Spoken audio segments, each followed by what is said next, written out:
Alors ce passage que nous avons lu est le dernier enseignement de Jésus avant son arrivée tant attendue à Jérusalem. En effet, Luc structure son évangile par ce voyage vers la capitale en fait. Donc nous voyons qu'au chapitre 4, Jésus commence son ministère en Galilée, dans l'évangile de Luc. Ensuite, au chapitre 9, Jésus explique qu'il doit aller à Jérusalem pour accomplir la mission pour laquelle il est venu. Et enfin au chapitre 19, verset 28, juste le verset après ce que Noémie a lu, nous voyons qu'il est écrit « Après avoir dit cela, Jésus partit suivi de ses disciples pour monter à Jérusalem. » Donc voilà, c'est le dernier passage, le dernier enseignement avant d'arriver à Jérusalem. Alors il nous faut savoir que son arrivée à Jérusalem était vue comme un événement décisif, autant pour ceux qui suivaient Jésus que pour Jésus lui-même, dans sa mission pour sauver le monde. Alors si ses auditeurs et lui étaient d'accord sur l'importance d'aller à Jérusalem, ils étaient tout de même en désaccord en ce qui concerne l'objectif de Jésus. En effet, Luc nous dit dans au chapitre 19, verset 11, ce que nous avons lu, « Comme la foule écoutait ces paroles, Jésus continua en racontant une parabole. En effet, il se rapprochait de Jérusalem et on s'imaginait que le royaume de Dieu allait se manifester immédiatement. » Donc la foule s'attendait à ce que Jésus soit reconnu comme roi, comme Messie à Jérusalem, que le règne de Dieu soit totalement établi. Tandis que Jésus, comme il l'a annoncé à maintes reprises, il a expliqué, et ce à travers en accord avec les prophéties de l'Ancien Testament, a expliqué qu'il devait d'abord mourir à Jérusalem. Il devait mourir pour ceux qui mettront leur foi en lui, pour être sauvés. Et c'est vrai qu'il l'a dit à plusieurs fois dans l'évangile de Luc, je vais juste citer le chapitre 9, chapitre 13, et particulièrement le chapitre 18 aussi. Je dis tout cela en fait pour voir la continuité dans la réflexion de Luc, qu'il y a une réflexion dans l'écriture de l'évangile. Et en tout cas, voilà, on voit au chapitre 9, chapitre 13, chapitre 18 aussi, qui est très intéressant, puisque chapitre 18, Jésus est très explicite. Il dit que voilà, il va vraiment mourir, véritablement mourir. Mais nous constatons que les disciples ne comprennent pas ce message-là. Ils ont du mal à comprendre la mort de Jésus. Et d'ailleurs, lorsqu'on regarde à la fin de cet évangile, au chapitre 24, lorsque Jésus rencontre les disciples qui sont en train de discuter avec Jésus, mais ils ne le reconnaissent pas en fait, vont expliquer en gros qu'ils ont mis leur foi en Jésus, ils ont compté sur Jésus en pensant que c'est le Messie, mais comme il est mort, alors ce n'est pas le Messie. Alors Jésus va prendre son temps pour expliquer et pour dire que non, au contraire, que ma mort était en accord avec l'Ancien Testament. Alors, si la venue de Jésus inaugure l'avènement du royaume de Dieu dans le monde, cet avènement n'est que la première étape, car l'établissement du royaume de Dieu se fera en 2 étapes, en fait. J'avais déjà parlé de cela au chapitre 17, mais bon, je pense que c'est toujours bon un rappel, en tout cas pour ceux qui étaient déjà là pour le chapitre 17. Alors, j'ai dit qu'il y avait une première étape, et cette première étape, on la voit au chapitre 4 de Luc. Au chapitre 4, nous voyons cette citation qui est très connue d'Ésaïe, « L'Esprit du Seigneur est sur moi parce qu'il m'a oint pour annoncer une bonne nouvelle aux pauvres. » D'ailleurs, je crois qu'Ariane a cité ce passage aussi pour délivrer les captifs. Je crois que dans sa prière, elle l'a cité. Donc voilà, pour annoncer une bonne nouvelle aux pauvres, pour délivrer les captifs, pour rendre la vue aux aveugles, et voilà, je cite de tête, et aussi pour publier une année de grâce. Donc cette prophétie d'Ésaïe, Jésus annonce le plan de sa première venue et cette proclamation d'année de grâce, qui se manifeste par l'ouverture du royaume de Dieu à tous, et ce par la mort et la résurrection de Jésus. Cette année de grâce, cette ouverture. Tout le monde peut rentrer dans le royaume de Dieu. Donc ceux qui peuvent rentrer, c'est par la repentance et en vertu de la mort de Jésus. Cette première venue du royaume n'est pas son établissement total. Dans cette tension de déjà et pas encore, parce que le royaume est là, mais il n'y a pas tout le contenu du royaume n'est pas encore là. Le royaume est visible dans cette tension de déjà et pas encore. Il est visible pour ceux qui ont mis leur foi en Christ, mais il ne l'est pas pour les autres. C'est ce que nous avons vu au chapitre 17, les pharisiens qui demandent à Jésus, « Mais Seigneur, quand est-ce que le royaume de Dieu sera là ?» Et Jésus leur dit que le royaume de Dieu ne sera pas visible, mais il est déjà parmi vous. Donc voilà, les pharisiens n'étaient pas conscients de cela, alors que les disciples voyaient déjà les prémices de cet avènement du royaume de Dieu. De plus, comme je disais, toutes les promesses ne sont pas encore réalisées, notamment le jour de jugement. Parce que le royaume de Dieu, il y a cette promesse de jour de jugement. Et en effet, dans cette première étape, Jésus omet de citer dans Ésaïe ce passage, parce qu'il ne cite pas tout Ésaïe. Ésaïe dit à la fin de cette citation, il faut publier une année de grâce, mais aussi un jour de rétribution. Et Jésus ne cite pas cette partie-là parce qu'il n'est pas venu pour le jour de rétribution. Il est venu pour l'année de grâce, pour que tout le monde puisse rentrer dans le royaume. Donc, nous voyons que cette année de rétribution consiste aussi à la deuxième étape, où tous devront comparaître devant le tribunal de Christ. Ses disciples, certes, mais aussi les hommes qui se sont rebellés, qui ont refusé la royauté de Jésus. En ce jour-là, le royaume de Dieu qui était effectif, je veux dire effectif dans le sens où il est présent, et même si qu'il n'est pas visible, parce que Dieu règne, et nous le savons que Dieu règne actuellement, même si que les hommes ne le reconnaissent pas, le royaume de Dieu qui est déjà effectif, en ce jour-là, dans son deuxième retour, il sera non seulement effectif, mais aussi visible aux yeux de tous. Il sera indéniable et clair pour tous. Ce sera également un jour où nous pourrons jouir de toutes les promesses de la Bible, en fait. Et c'est vrai que nous avons parlé, nous avons chanté ces promesses que voilà, l'Éternel est notre berger, de rien je ne manquerai. Alors c'est une réalité qui n'est pas totalement là, mais on peut déjà vivre ces prémices-là, mais on va le vivre de façon totale lors de la nouvelle création, en fait. Et donc, ce deuxième retour, c'est ce temps de jugement. C'est un temps aussi où nous pouvons jouir des promesses de Dieu, où nous pouvons aussi, nous n'avons plus besoin, d'espérer, parce que nous allons vivre les réalités célestes. Plus besoin d'espérance, parce que nous allons voir ces vraies bénédictions. Alors, c'est dans ce contexte que Jésus raconte cette parabole. Donc, je vous invite à nous intéresser un peu plus à cette parabole, et pour pouvoir mieux apprécier cet enseignement de Jésus, je pense qu'il serait pertinent de le comparer à une autre parabole qu'on retrouve dans Matthieu. Matthieu, chapitre 25, parle de la parabole des talents. Alors, Noémie a lu dans une version plus dynamique, pas littérale, et dans une version plus littérale comme Louis II, notre texte, ce n'est pas des pièces d'or, il n'est pas question de pièces d'or, mais il est question de mines. Et dans la parabole des talents, dans Matthieu, ben voilà, c'est les talents, alors que dans une version plus dynamique, on va dire des lingots d'or.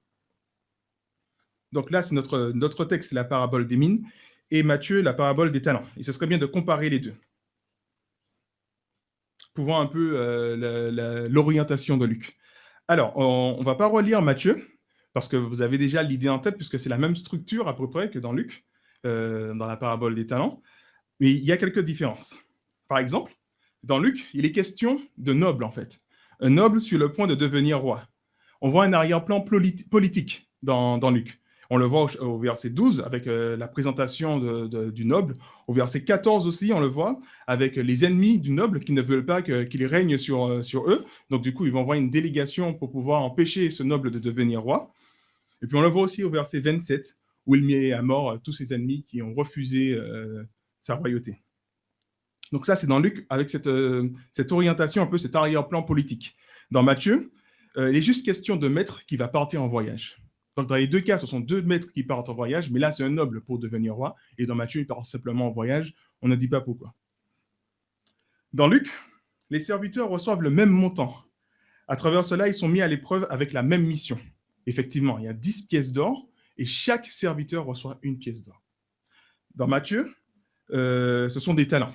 Et les talents sont distribués selon les capacités des serviteurs. Donc, le premier reçoit 5, le deuxième reçoit 2, le troisième reçoit 1 talent.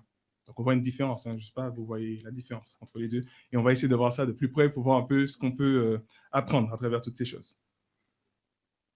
Et puis, je finirai en disant que dans Matthieu, il est uniquement question du serviteur et du maître.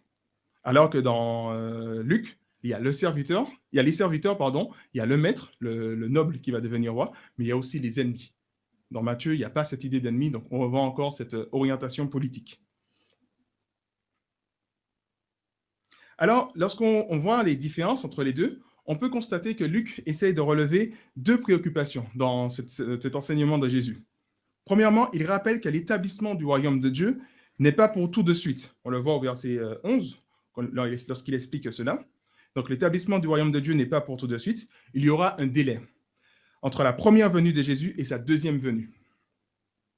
Cet enseignement est souligné par ce caractère, cet arrière-plan politique, comme je disais, puisque le maître part pour pouvoir devenir roi. D'ailleurs, le fait que noble parte dans un pays lointain pour se faire reconnaître officiellement comme roi dans son État était quelque chose de normal à l'époque de Jésus, dans l'Empire romain. En effet, c'était l'empereur qui accordait à ses nobles la royauté sur une partie de son territoire, l'empereur romain. On voit cela à la mort de Hérode. Alors Hérode le roi, à sa mort, son fils Archélaos s'est rendu à Rome pour recevoir officiellement de l'empereur Auguste l'investiture royale. Donc il va aller à Rome pour cela. Cependant, suite à une intervention de Juifs hostiles, comme dans notre texte, il ne va pas devenir roi, Archélaos, mais il va devenir tétrarque. Tétrarque, c'est gouverneur. Donc nous retrouvons ce même schéma dans notre texte, à l'exception que le peuple hostile n'empêchera pas le noble de devenir roi.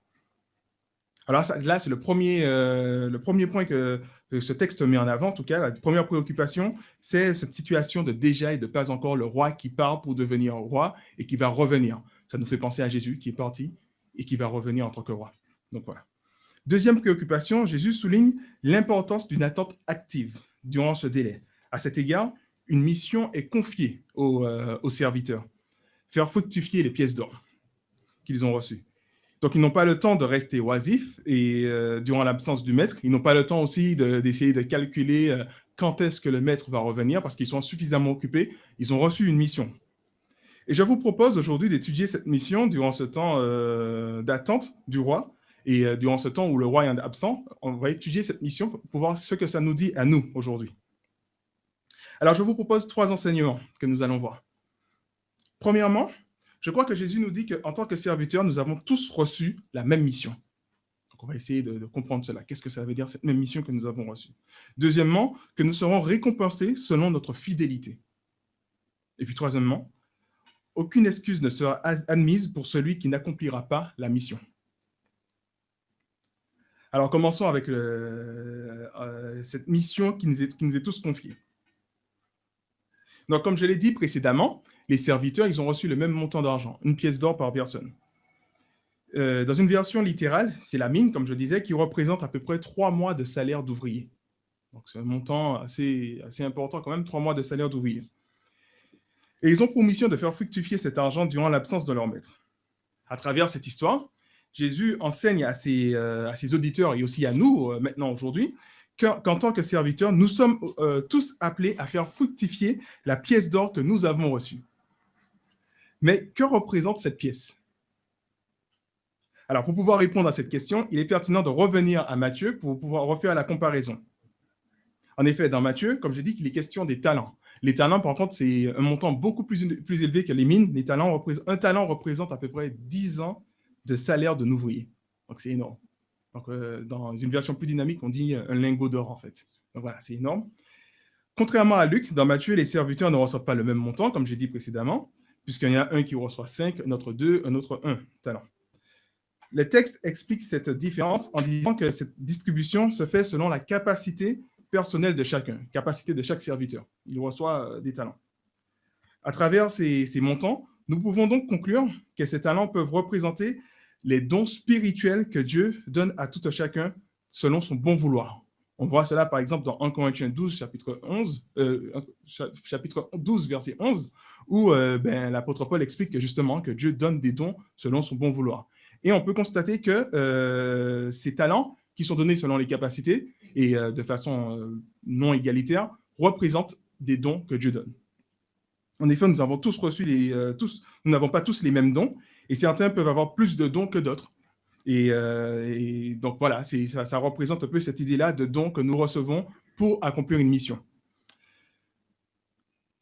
Je voulais juste souligner aussi le caractère précieux du don, puisque Jésus présente ce don dans Matthieu comme étant un talent, et le talent représente 10 ans de salaire d'ouvrier. Donc c'est comme si que le don, c'est quelque chose de précieux, quelque chose d'extraordinaire qu'il ne faut pas mépriser.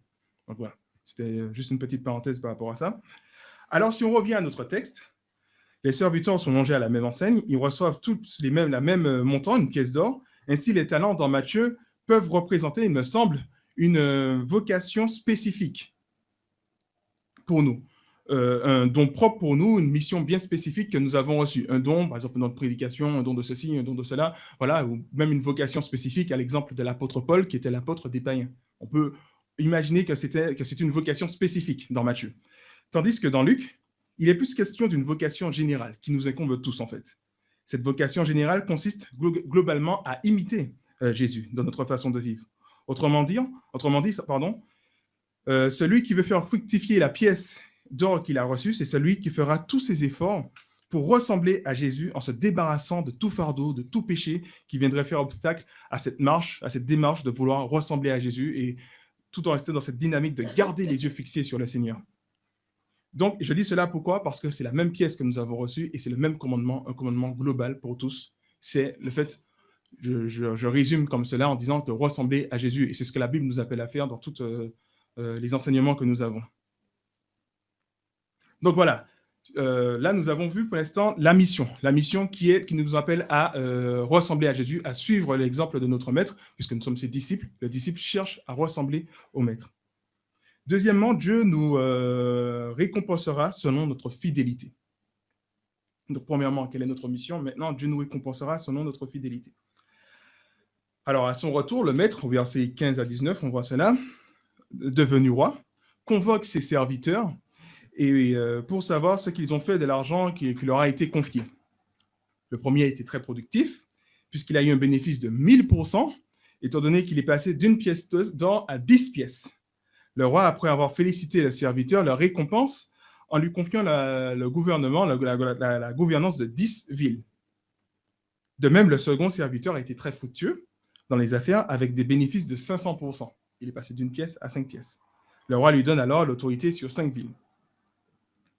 Et ce temps de rendre compte, en fait, nous rappelle une vérité fondamentale dans la Bible qu'on retrouve dans plein de passages. Cette vérité, c'est que nous aurons tous un jour à comparaître devant le tribunal de Christ et chacun recevra ce qui lui revient selon ses actes bons ou mauvais qu'il aura accomplis par son corps. Donc là, je cite 2 Corinthiens chapitre 5, verset 10. Nous aurons tous à comparaître devant le tribunal de Christ et chacun recevra ce qui lui revient selon les actes bons ou mauvais qu'il aura accomplis par son corps. Chacun recevra ce qui lui revient. Et c'est vrai que cette idée de récompense, nous pouvons la voir en filigrane dans Luc, en tout cas, lorsqu'on lit les évangiles de Luc, l'évangile de Luc. Par exemple, au chapitre 6, Jésus dit que vous, au contraire, aimez vos ennemis, faites du bien et prêtez sans espoir de retour, alors votre récompense sera grande. Sinon, au chapitre 18, le chapitre juste avant le nôtre, Jésus dit, vraiment, je vous l'assure, si quelqu'un quitte à cause du royaume de Dieu sa maison, sa femme, ses frères, ses parents ou ses enfants, il recevra beaucoup plus en retour dès à présent et dans le monde à venir, la vie éternelle.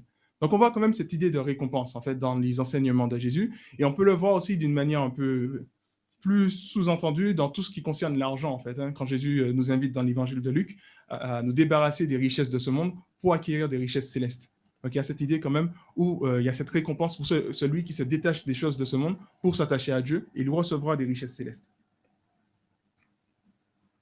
Et dans la même continuité, nous voyons dans notre texte que les serviteurs sont récompensés en accord à leur implication dans l'accomplissement de la mission qui leur a été confiée. Par conséquent, nous constatons qu'au ciel, certains seront plus récompensés que d'autres, comme ce serviteur qui a eu les 10 villes, comparé à celui qui n'en a eu que 5. Donc, on voit que semble-t-il que le royaume de Dieu ne sera pas un régime totalement égalitaire à ce niveau-là. Il y en aura qui ont plus de récompenses que d'autres, comme on l'a vu à travers cet exemple des 2 serviteurs. Donc, nous serons plus ou moins récompensés selon notre application dans notre vie de disciples. Hein. Ainsi, nous allons tous jouir d'un bonheur, d'un pur bonheur dans la nouvelle création. Nous allons juste dire de ce pur bonheur. Mais, cependant, il y aura des différences de degré de bonheur. Alors, à cet égard, j'aime bien l'exemple de Jonathan Edwards, pasteur américain du XVIIIe siècle, qui dit quelque chose d'intéressant. Il dit que tous les vases plongés dans un océan de bonheur seront remplis, mais certains vases seront plus larges que d'autres. Voilà. Tous les vases plongés dans un océan de bonheur seront remplis, mais certains vases sont plus grands que d'autres. Donc, certains vases vont bénéficier de plus de bonheur que d'autres, mais ils sont tous remplis, en fait, de bonheur. Donc, voilà, il y en a qui ont plus de contenants que d'autres. Donc, voilà. Mais toutefois, il nous faut quand même comprendre qu'il ne faut pas avoir à travers ces récompenses un droit, un dû qui nous revient de droit, en quelque sorte, mais il faut plutôt voir dans ces récompenses une grâce de Dieu. En effet, dans notre texte, le mot serviteur veut dire littéralement esclave. Et l'esclave, or, le maître n'a pas pour obligation de verser un salaire à l'esclave. L'esclave appartient au maître. De ce fait, s'il récompense son esclave, c'est une grâce. C'est plus qu'une grâce qu'un dû, en fait. De plus, dans notre texte, les récompenses sont disproportionnées comparées au travail du serviteur.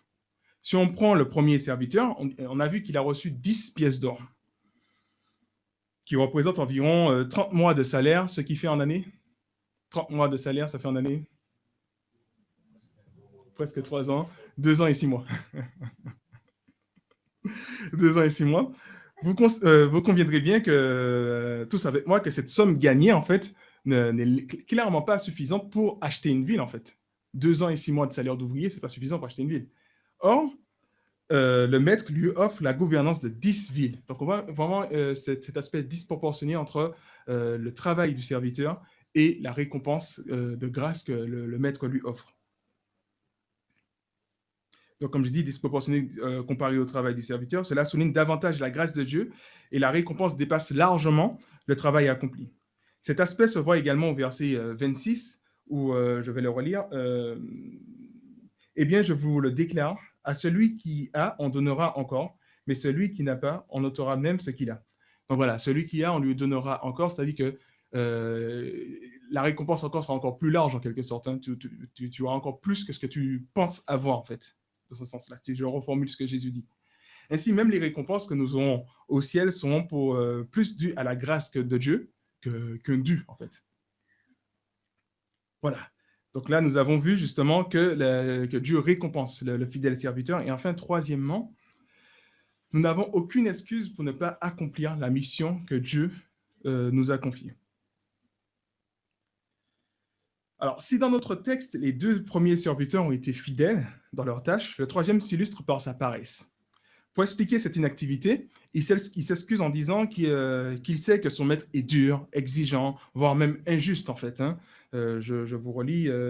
En effet, j'avais peur de toi parce que tu es un homme sévère, tu retires de l'argent que tu n'as pas placé, tu moissonnes ce que tu n'as pas semé. Donc voilà, une description très négative du maître.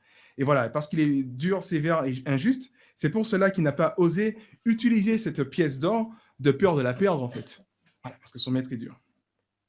Ainsi, non seulement ce serviteur présente une description erronée de son maître, puisque nous avons vu la générosité du maître hein, en récompensant de façon disproportionnée, et en récompensant des esclaves. En fait, les esclaves n'ont pas besoin de récompense. Ce sont les serviteurs du maître. Hein.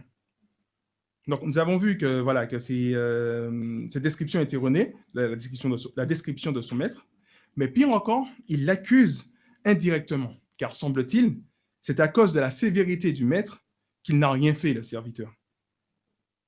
Alors, le maître lui montrera l'incohérence de son raisonnement en utilisant ses propres mots. Vaut rien, dit-il, le maître, tu viens de prononcer ta propre condamnation. Et voilà, en utilisant ses propres mots, tu viens de prononcer ta propre condamnation. En effet, même si le maître était un homme dur, les serviteurs auraient pu au moins placer cet argent à la banque.